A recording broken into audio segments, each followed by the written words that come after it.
વિદ્યાર્થી મિત્રો ફરીથી એક વખત તમારું સ્વાગત છે ધોરણ 12 આંકડાશાસ્ત્ર ભાગ 2 ના અભ્યાસની સફરમાં તમારી સાથે છે રવિ સર. ચલો વિદ્યાર્થી મિત્રો આપણે ભાગ 2 ના ચેપ્ટર નંબર 1 સંભાવનાનો અભ્યાસ કરી રહ્યા છીએ અને જેમાં આપણો વિષય રહે છે નિદર્શાવકાશ અને ઘટનાઓ. ઉદાહરણ નંબર 3 જેની અંદર તમે વિશિષ્ટ પ્રક્રિયાઓ જે છે પણ જોઈ ચૂક્યા અને એની અંદર ઘટનાઓની પેટા ઘટના તૈયાર કરી અને છેલ્લે તમે એક ચોથું જે છે એ પરિણામ જાતે મેળવીને આવ્યા છો એ હું જાણું છું, જેમાં A છેદ B જે છે એ ઘટનાઓમાં એક વિશિષ્ટ ઘટના હતી. શું? તો કે B છેદ A ડેશ એટલે કે B બને અને A ન બને. જ્યાં કંઈક પરિણામમાં આવું કંઈક હતું વાક્ય રચનામાં કે 5 અને 7 પૈકી ફક્ત 7 ની જ ગુણક હોય. બરોબર છે. ચલો તો અહીં તમે શું કરેલું હતું કે ભાઈ 7 ની ગુણકો એવી સંખ્યાઓ લીધી હતી અને જે 5 ની ગુણક હોય એને બાદ કરેલી હતી. તો 5 ની ગુણક એ તમે બધા જાણો છો કે ભાઈ 5 10 15 20 25 બરોબર, પરંતુ અહીં 35 એ બંનેમાં સરખા હતા એ છેલ્લે તમે જોયું હતું. તો 7 ની ગુણક જે છે એમાં 7 અંક આવ્યા હતા, એમાંથી 35 બાદ થઈ જશે અને બાકીના 6 ઘટકો વધે છે, જે તમારો જવાબ છે B માઇનસ A અથવા તો B માઇનસ A છેદ B અથવા તો B છેદ A ડેશ. ઓકે, ચલો વિદ્યાર્થી મિત્રો આજે આપણે શું કરીએ તો કે આજે આપણે નવા ઉદાહરણમાં જઈએ છીએ. ઉદાહરણ નંબર 9 જેની રકમ તમારી સામે અત્યારે છે જ્યારે તમે ટેક્સ્ટબુક લઈને બેઠા છો. તો જો એક યાદચ્છિક પ્રયોગની ઘટનાઓ A1 અને A2 નીચે મુજબ છે. અહીંયા તો સારામાં સારું ઘટનાઓ જ આપણને શું કહી તૈયાર કરીને આપી દીધી. એટલે પહેલા તો આપણે શું કરતા, પહેલા આપણે નિદર્શાવકાશ તૈયાર કરીએ, ત્યારબાદ પૂછેલી મુખ્ય ઘટનાઓ મેળવીએ, ત્યારબાદ પેટા ઘટનાઓ મેળવીએ. તો અહીં તો શું કહ્યું છે A1 અને A2 નીચે મુજબ આપેલી છે એટલે ઘટનાઓ આપી દીધી છે. આ પરથી A1 યોગ A2 અને A1 છે A2 દર્શાવતા ગણ મેળવો. એનો મતલબ એવો કે અહીં ફક્ત આપણે પેટા ગણ તૈયાર કરવાના થશે મુખ્ય ગણ ઉપરથી. તો A1 અને A2 જે વ્યાખ્યાયિત થયેલા છે એટલે કે નીચે આપેલા છે એ જોઈએ તો A1 બરાબર ગણની અંદર એટલે કે છગડીયા કૌંસમાં x જ્યાં x બરાબર -x 0 ને 1 છે. તો અહીં કહેવાનો મતલબ શું છે, A1 ના ઘટકો કોણ છે -x 0 ને 1, પરંતુ કઈ રીતે દર્શાવ્યા છે x જ્યાં x. હવે આ શું છે તમે જાણો છો, પૂર્વે ગણની રચનામાં જોઈ ચૂક્યા છો, પણ પુનરાવર્તિત કરી લઈએ તો x જ્યાં x નો મતલબ એવો થશે કે કોઈ સાર્વત્રિક ગણ કે જે કોઈ ચોક્કસ સમૂહ છે એ સમૂહના ઘટકો એ કોઈ x છે અને એમાંથી તમે અત્યારે કોઈ A1 તૈયાર કરો છો તો આ A1 ના ઘટકો કોણ છે એ પણ x છે. કારણ શું ભાઈ બંને x? તો ભાઈ આપણે જૂની જાણીતી કહેવતો છે, કૂવામાં હોય એવું અવેડામાં આવે. બરોબર છે, એટલે કે કૂવામાં હોય તો અવેડામાં આવે. તો અહીં કૂવામાંથી સિંચીને ભરેલું પાણી અવેડામાં જતું હોય તો બંને પાણી જે છે એક સરખા છે, ફક્ત શું છે અહીં કદનો ફેર છે અને પેલો કૂવો એ મુખ્ય સ્ત્રોત છે જ્યારે અવેડો એ પેટા સ્ત્રોત છે. તો અત્યારે એવું થશે કે આ x જે છે ને એ ઘટકો કોઈ સાર્વત્રિક ગણ u ના હોય એમાંથી આપણે શું કરીએ છીએ ગણ પેટા ગણ A1 બનાવીએ છીએ. તો એ કોણ બને છે? ખુદ પોતે x જ બને છે. જ્યારે એની કિંમત કોણ છે -x 0 ને 1. તો વિદ્યાર્થી મિત્રો A1 તૈયાર છે. એ રીતે A2 પણ જો A2 બરાબર x જ્યાં x બરાબર 1 2 3 તો A2 ની કિંમતો પણ તૈયાર છે. ચલો તો અહીં શું કરીએ, બંને ગણ લખીએ અને પેટા ગણ જે છે યોગ અને છે તૈયાર કરેલી આપણો દાખલો પૂરો. એકદમ નાનકડો છે પણ વિદ્યાર્થી મિત્રો બોર્ડની પરીક્ષામાં આવા પ્રશ્નો ઘણી વખત પૂછાયેલા છે. તો અહીં આને ધ્યાનથી ગણતરી પણ કરી લેવી અને યાદ પણ રાખવું, પરંતુ આની અંદર થોડો ઘણો ફેરફાર પણ જોવા મળતો હોય કે બીજા પણ આવા પરિણામો વાળા દાખલાઓ બનતા હોય છે. ચલો વિદ્યાર્થી મિત્રો તેથી જવાબ લખીએ છીએ, જેમાં સૌપ્રથમ આપણે A1 દર્શાવી દઈએ. તો A1 તૈયાર થાય છે -1 0 અને 1, તેમજ A2 તૈયાર થશે 1 2 3. હવે તો કે હવે આપણે પૂછેલી ઘટનાઓ લઈએ. તો પહેલા આપણે પૂછેલું છે A1 યોગ A2, તેથી લખી નાખીએ A1 યોગ A2 બરાબર A1 તો કે -x 0 અને 1 છે, જ્યારે યોગ A2 1 2 3 છે. હવે યોગ એટલે તમે જાણો છો બંનેમાં હોય એવું બધું લખી નાખવાનું, સરખું હોય એવું એકવાર લખી નાખવાનું. તો ચલો દર્શાવી દઈએ -1 એક જ વાર, 0 એક જ વાર, 1 2 અને 3. ચલો આ થઈ ગયા ગણ સ્વરૂપ. આને બીજી રીતે પણ દર્શાવી શકાય છે. તો અહીં -1 અને 3 વચ્ચેના બધા ઘટકોનો સમાવેશ થાય છે. હા, તો આપણે એને દર્શાવી દઈએ કઈ રીતે, તો કે x જ્યાં x જે x ની કિંમત કોણ, તો કે ભાઈ -1 કે તેથી વધુ less than or equal to x less than or equal to 3 એટલે કે 3 કે તેથી નાની કિંમતો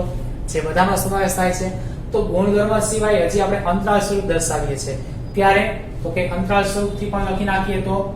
કે ભાઈ હવે અહીં લખીએ છીએ a1 યોગ a2 બરાબર સમાવેશ થતી હોય તેવી અને ન સમાવેશ થતી હોય તેવી, એટલે સંવૃત અંતરાલ અને વિવૃત અંતરાલ એ બંનેનો અભ્યાસ થશે. તો પહેલા અત્યારે અહીં કામ આગળ લઈ જઈએ છે. તો -1 નો સમાવેશ થાય છે તો હું સંવૃત અંતરાલ ચોરસ કૌંસનો ઉપયોગ કરું છું. જ્યારે 3 સુધી જવાનું છે 3 નો સમાવેશ થાય છે તો હું સંવૃત અંતરાલ લઈશ. તો સંવૃત અંતરાલ અને વિવૃત અંતરાલ શું છે, તો વિદ્યાર્થી મિત્રો ચોરસ કૌંસ એ પહેલા તો સંવૃત અંતરાલ છે અને જે અંત્ય બિંદુઓનો સમાવેશ થાય છે એવું દર્શાવે છે. જ્યારે ગોળ કૌંસ એ વિવૃત અંતરાલ છે જેનો મતલબ એવો થશે કે જે અંત્ય બિંદુનો સમાવેશ કરતું નથી. જેમ કે અત્યારે લખી નાખું હું વિવૃત અંતરાલની અંદર -1 થી 3, તો અહીં 1 અને 3 આ બંને છેડાના બિંદુઓ છે, પરંતુ એની વચ્ચે જે બિંદુ આવશે કોણ જોતો, તો કે 0 1 2 3 એમાંથી 0 1 2 એ ત્રણ બિંદુઓનો સમાવેશ કરે, પરંતુ -1 અને 3 જે છે એ બે બિંદુઓનો સમાવેશ કરશે નહીં. એવો વિસ્તાર કે એવો અંતરાલ એટલે વિવૃત અંતરાલ. જ્યારે સંવૃતનું કામ શું છે, તો કે સંવૃતનું કામ એ થશે કે અંત્ય બિંદુઓ અને તેમની વચ્ચે આવતો વિસ્તાર જે છે એ દર્શાવે છે એ અંતરાલ એટલે સંવૃત અંતરાલ. અહીંયા શું થશે, -1 અને 3 તેમાં તેમની વચ્ચે આવતા બધા બિંદુઓનો સમાવેશ થાય છે. તો વિદ્યાર્થી મિત્રો સંવૃત અને વિવૃત અંતરાલનો ઉપયોગ આ રીતે દર્શાવી શકાય. ખાસ કરીને હવે પછીના જ્યારે આપણે આગળના ઉદાહરણો જોશું ત્યાં વધુ ઉપયોગી બનશે આપણને.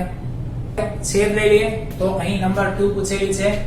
a1/a2 ઘટના. તો a1/a2 બરાબર બંનેમાં સરખું હોય તે લેવાનું. તો a લખી નાખીએ પહેલા -1 0 ને 1, જ્યારે છેદ b તરીકે 1 2 3 માંથી લેશું. તો હવે બંનેમાં સરખું કોણ છે, -1 નહીં તો 0 એ પણ નહીં 1. હા, ચલો બીજું કોઈ છે 2 3 ના, તો કોણ આવી ગયું 1. તો આ થઈ ગયા a1/a2. તો વિદ્યાર્થી મિત્રો આ આપણે પૂછેલી જે ઘટનાઓ હતી એના જવાબ છે ને એકદમ સરળ. તો આ રીતે ઉદાહરણ નંબર 9 જે છે એ પરીક્ષામાં પૂછી શકે છે. પૂર્વમાં આમાંથી પૂછાયેલી હતી ઘટનાઓ અને આમાં પણ થોડો ઘણો ફેરફાર કરીને પણ પૂછવામાં આવે છે. તો વિદ્યાર્થી મિત્રો હવે આપણે આગળ ઉદાહરણ નંબર 10 લઈશું. તો વિદ્યાર્થી મિત્રો આપણે ઉદાહરણ નંબર 10 લઈએ. જો ટેક્સ્ટબુક ની અંદર રકમ તૈયાર છે જે બોર્ડ ઉપર તમને દેખાય છે. એક ફેક્ટરીમાં જુદી જુદી લંબાઈના સ્ક્રૂનું ઉત્પાદન કરવામાં આવે છે. હવે ફેક્ટરી શું કરે છે, સ્ક્રૂનું ઉત્પાદન કરે છે, પરંતુ એ સ્ક્રૂની લંબાઈ જો જુદી જુદી છે. તો સ્ક્રૂની લંબાઈ સેમીમાં આપેલી છે જેને x વડે દર્શાવવામાં આવે છે. એટલે કે સ્ક્રૂની જે લંબાઈ આપેલી હોય x માં x1 x2 x3 એ રીતે લઈ શકીએ, કારણ અલગ અલગ પ્રકારની લંબાઈ છે એટલા માટે. પરંતુ એને શું કર્યું છે, ફક્ત x વડે દર્શાવી દીધા છે. તો અહીં પસંદ કરેલ સ્ક્રૂની લંબાઈ જાણવાના પ્રયોગમાં ઘટનાઓ a1 યોગ a2 અને છેદ ઘટના a1/a2 દર્શાવતા ગણ મેળવો એવું કીધું છે. સ્ક્રૂની જે લંબાઈ જાણવી છે એના માટે પ્રયોગ કરવામાં આવ્યો અને આ પ્રયોગ ઉપરથી આપણને શું કહે છે, ઘટનાઓ a1 યોગ a2 અને છેદ ઘટના a1/a2 દર્શાવો એવું કહે છે. તો અહીં a1 અને a2 તૈયાર છે. જો તો કઈ રીતે, તો હમણાં જ આપણે ઉદાહરણ નંબર 9 માં જોયું તે મુજબ a1 માં જો તો x જ્યાં x ની કિંમત ધરાવે છે તે કોણ છે કે 0 x 1. કહેવાનો મતલબ એવો છે કે આ જે x છે એની કિંમત સાર્વત્રિક ગણ u પૈકી તૈયાર છે. જે x કોણ છે તો કે 0 અને 1 ની વચ્ચે. 0 x 1 એનો મતલબ શું થાય, 0 કરતા મોટા અને 1 કરતા નાના હોય તેવા સભ્યો જે a1 ના સભ્યો છે. હવે આગળ a2 માં શું કહે છે, x જ્યાં 1/2 less than or equal to x less than 2. અહીંયા કહેવાનો મતલબ શું થાય છે, તો કે સાર્વત્રિક ગણ u માંથી જ્યારે આપણે a2 બનાવીએ છીએ ત્યારના x એ 1/2 કે તેથી વધુ હશે અને 2 કરતા નાના હશે તેવા સભ્યોનો સમાવેશ થાય છે. તો ચલો a1 અને a2 જે છે પહેલા લઈએ, દર્શાવીએ. તો વિદ્યાર્થી મિત્રો હવે ખાસ a1 જે છે એને ચેક કરો. તો અહીં આપણે જવાબ તરીકે લઈએ તો A1 ની અંદર શું દર્શાવવામાં આવે તો કે 0 ને 1 ની અંદર આવતું હોય એવું જ દર્શાવવાનું છે જ્યાં 0 ને 1 કઈ નથી એટલે કે અંત્ય બિંદુઓ 0 ને 1 સિવાયના એની વચ્ચે જે આવતી એવી સંખ્યાઓ દર્શાવવાની તો વિચારો તો 0 ને 1 ની વચ્ચે કઈ સંખ્યા વિચારો હા અનંત સંખ્યાઓ છે કઈ રીતે તો કે ભાઈ 0.1 0.2 0.3 0.4 એ તાવ ક્યાં સુધી જાવ તો કે 0.9 0.9999 સુધી એમ તો આપણે શરૂઆત કરી તો 0.00000 ક્યાં સુધી જઈ શકે અનંત સુધી તો આવી સમય સંખ્યાઓ અસમય સંખ્યાઓ વાસ્તવિક સંખ્યાઓ બધી સંખ્યાઓ જે છે એ આ વિસ્તારની અંદર આવી જશે તો હવે આને દર્શાવવું કેમ તો આના માટે આપણી પાસે હમણાં જ એક ઉપાય હતો ઉપયોગ કરીએ કયો સંવૃત અંતરાલ ને વિવૃત અંતરાલ ચાલો અહીં 0 ને 1 નો સમાવેશ થાય છે નહીં એ બંનેની વચ્ચેનો જ સમાવેશ થાય છે તો આપણે શું કરીએ વિવૃત અંતરાલનો ઉપયોગ કરીશું જ્યાં થાય છે 0 અને 1 ની વચ્ચેના સભ્યો નો વિસ્તાર એનો ગણ એટલે કહેવાનો મતલબ કે A1 કોણ છે તો કે 0 અને 1 સિવાયના તેમની વચ્ચેના વિસ્તારનો ગણ તો આને આપણે વિવૃત અંતરાલથી દર્શાવી શકીએ છીએ ચલો વિદ્યાર્થી મિત્રો આ જે છે કૌંસ ગોળ કૌંસ છે વિવૃત અંતરાલ જે ઓળખાય છે અને યાદ અપાવી દો તો અહીં અંત્ય બિંદુનો સમાવેશ થતો નથી એવું કહે છે પરંતુ અંત્ય બિંદુની વચ્ચે આવતો વિસ્તાર એ ખુદ પોતે દર્શાવશે જેમ કે અહીં 0 તો નહીં આવે અહીં 1 તો એ નહીં આવે 0 ને 1 ની વચ્ચેની સંખ્યાઓ આવે છે આગળ વધીએ તેમજ A2 લઈએ તો A2 ની અંદર શું બને છે તો અહીં 1/2 નો સમાવેશ થાય છે 1/2 એને આપણે પૂર્ણાંક સ્વરૂપ આપ્યું છે તો દશાંશ અપૂર્ણાંકમાં લઈ જઈ શકીએ જેમ કે 0.5 તો પણ ચાલે પણ એને એમનો રહેવા દઈએ 1/2 less than or equal to છે એટલે 1/2 કે તેનાથી વધુ એટલે 1/2 નો સમાવેશ થાય છે તો ચલો 1/2 એ આવી શકે છે હવે ત્યાંથી મોટા 2 સુધીના પણ 2 નો સમાવેશ થતો નથી જો લેસ ધેન ઓર ઇક્વલ નથી 2 કે તેથી નાના નથી ફક્ત 2 થી જ નાના એટલે 2 લેવાના થતા નથી તો અહીં શું થશે 1/2 નો સમાવેશ થાય એટલે એને સંવૃત લાગુ પડે અને 2 નો સમાવેશ ન થાય એટલે એને વિવૃત લાગુ પડે તો સંવૃત વિવૃત અંતરાલની અંદર A2 ગણ બને છે ચલો વિદ્યાર્થી મિત્રો આવી પરિસ્થિતિ કે આવા સંજોગોમાં આપણે સંવૃત વિવૃત અંતરાલનો ઉપયોગ કરીશું બની શકે બંને સંવૃત હોય બની શકે બંને વિવૃત હોય બની શકે સંવૃત અને વિવૃત અથવા તો વિવૃત અને સંવૃત પણ હોઈ શકે તો ચલો હવે આપણે પૂછેલી ઘટનાઓ તરફ જઈએ જ્યાં પહેલી ઘટના પૂછેલી છે A1 યોગ A2 તો અહીં 0 અને 1 નો યોગ 1/2 અને 2 સુધીના વિસ્તાર સાથે કરીએ તો અહીં કહેવાનો મતલબ છે કે 0 થી 1 ની અંદર આવતા બધા ઘટકો અડધાથી લઈને 2 ની અંદર આવતા બધા ઘટકો એ બધી સંખ્યાને શું કરી દો ભેગી કરી દો કારણ શું યોગ યોગ એટલે બધું ભેગું કરી દેવું બધું ઉમેરી લેવું જ્યાં સરખું આવતું એ બધું એક જ વાર લખવું ચલો 0 થી 1 સુધી જાઓ તો એની અંદર અડધાથી એટલે કે 0.5 થી 1 સુધીની સંખ્યા આવે હા આવશે જ તો જો તો અહીંયા 0 થી અડધા સુધીની 1.5 સુધીની સંખ્યા છે ના નથી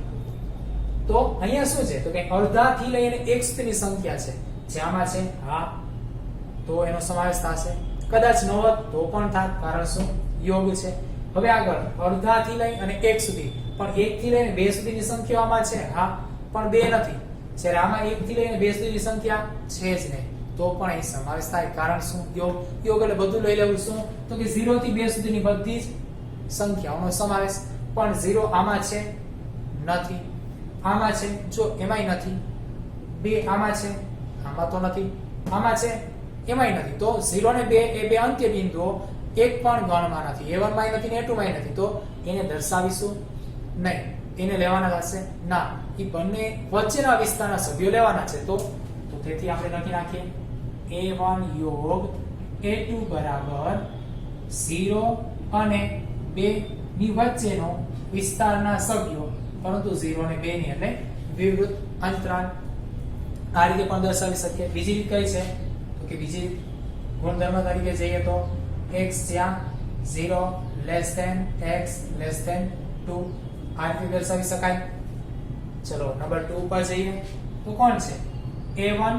છેદ A2 ચલો વિદ્યાર્થી મિત્રો A1 છેદ A2 લઈએ તો બંનેની અંદર સરખું આવતું હોય કેવું બંનેમાં સરખું કોણ આવશે વિચારો જો જી તો કે બંનેમાં સરખું એટલે કે ભાઈ a1 માં અને a2 ના સભ્યોમાં સરખું હોય તેવું તો અહીં 0 થી 1 ની વચ્ચેની સંખ્યાઓ છે જ્યારે બાજુમાં જો તો 0.5 થી લઈને 2 સુધીની સંખ્યાઓ છે તો થોડીક વાર શાંત મગજ કરો થોડી સૂક્ષ્મ એકદમ માઇક્રોમાં જઈએ છે એવી સંખ્યાઓ પસંદ કરો એટલે કે દશાંશ અપૂર્ણાંકમાં જાઓ ધીમે ધીમે વિચારો કે ભાઈ અહીંયા જે આવે છે એ સંખ્યાઓમાં દેખાય છે કે નહીં આમાં આવેલી સંખ્યાઓમાં દેખાય છે કે નહીં ચલો તો ધ્યાનથી લઈએ 0 થી શરૂ કરીએ 0.1 0.2 0.3 એ રીતે 0.999 અને 1 આવી બધી સંખ્યાઓ પહેલા તો બને છે આ વાત ક્લિયર ચલો આ ભાગ ક્લિયર છે તો થોડીક વાર સાઈડમાં રાખી દઈએ કે ભાઈ 0 થી લઈ 0.1 0.2 0.3 0.4 0.10 20 30 0.90 99 અને 1 આ બધા ઘટકો સુધીનો વિસ્તાર તૈયાર છે હવે આને થોડીક વાર બોલી છે બાજુમાં છે a2 માં છે a2 શું કહે છે તો ભાઈ 0.5 થી લઈ અને 0.5 એ લેવાના તો 0.5 પછી 0.51 52 53 60 70 80 90 1 1.1 1.2 1.3 આ રીતે ક્યાં સુધી તો કે 2 સુધી પણ 2 લેવાના નથી એટલે તો કે 1.1 1.2 1.3 એટલે કે 1.30 1.40 1.50 1.90 1.99 1.99999 એવી સંખ્યા લેવાની પણ 2 આવશે નહીં તો આવા સભ્યોની અંદર છે ચલો તો પહેલા એકવાર દર્શાવીએ અહીંયા તો અહીં થશે શું તો કે 0 અને 1 નો વિસ્તાર છે 1 ના છેદમાં 2 અને 2 સુધીનો વિસ્તાર સંવૃત વિવૃત હવે આ બેની અંદર સરખું કોણ આવે છે તો અહીંયા ધ્યાનથી જો 0.5 થી લઈ અને 1 સુધીનો વિસ્તાર જે છે આની અંદર હોય એટલે કેટલા ઘટકો એટલા નંબરો આની અંદર હોય